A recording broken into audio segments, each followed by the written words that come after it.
In a quaint little village nestled between rolling hills and lush green forests, there lived a boy named Leo. Leo was known for his mischievous spirit and an insatiable desire for attention. He loved the thrill of being the center of attention, and as the days turned into weeks, he devised a plan to keep the villagers on their toes. He would cry wolf. One sunny afternoon, with the sky painted a bright blue and the sun casting a warm glow over the village, Leo climbed to the top of a small hill that overlooked the fields where the villagers toiled. He knew that the villagers were busy with their daily chores, tending to their crops and caring for their animals. With a mischievous grin, he shouted at the top of his lungs, "Help! Help! A wolf is attacking the sheep!" The villagers, startled by his cries, dropped their tools and rushed toward the hill.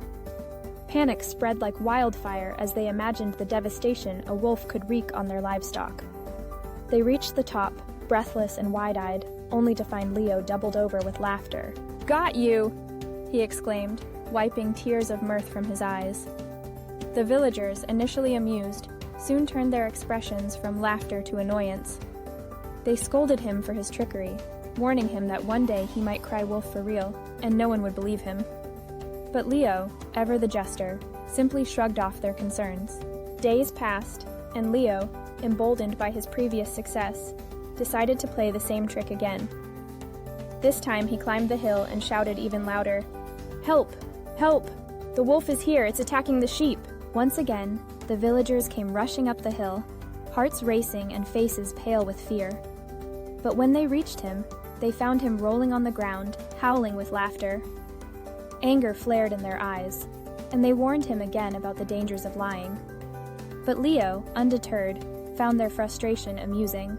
As the weeks went by, Leo continued to play his cruel prank.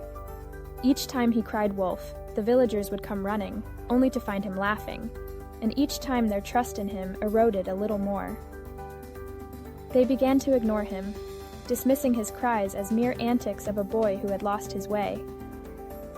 "He's just playing again," they would say, shaking their heads. "We won't fall for it this time." Then, one fateful evening, as the sun dipped below the horizon and the shadows grew long, Leo found himself wandering deeper into the woods than he ever had before. The air was thick with the scent of pine, and the sounds of nature enveloped him. He felt a strange thrill, a mix of excitement and fear.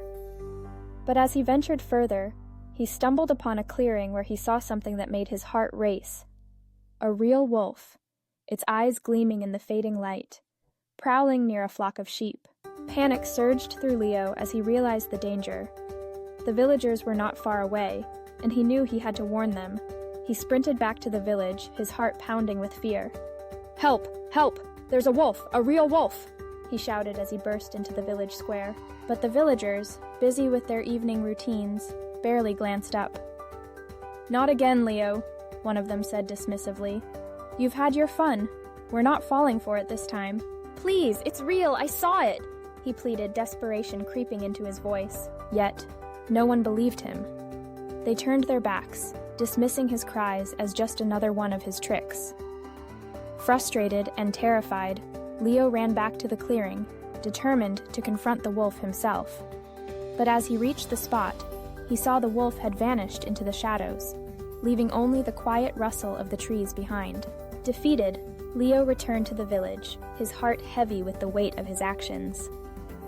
He realized too late that his repeated lies had cost him the trust of the villagers. They had grown weary of his antics, and now, when he truly needed their help, they were nowhere to be found. Days turned into weeks, and the fear of the wolf lingered in the air, but Leo had become a pariah. The villagers no longer invited him to play or share their stories. They whispered among themselves, cautioning their children to be wary of the boy who cried wolf. Leo felt the sting of isolation, the bitter taste of regret.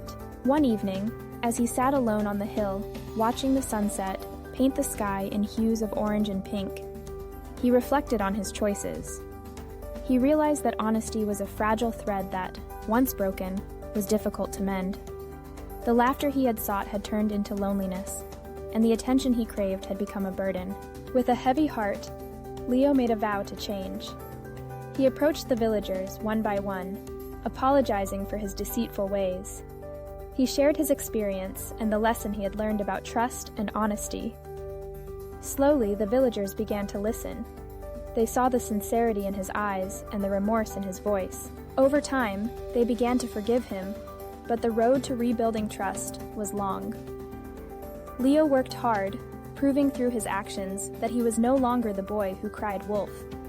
He helped the villagers with their chores, tended to the sheep, and even shared stories of his adventures in the woods. Though it took time, Leo learned that honesty was not just about telling the truth. It was about building relationships, fostering trust, and understanding the impact of his words. And while the villagers eventually accepted him back into their community, Leo knew that the scars of his past would always remind him of the importance of honesty. In the end, Leo became a storyteller, sharing tales of bravery and truth, ensuring that the lesson he learned would resonate with everyone around him.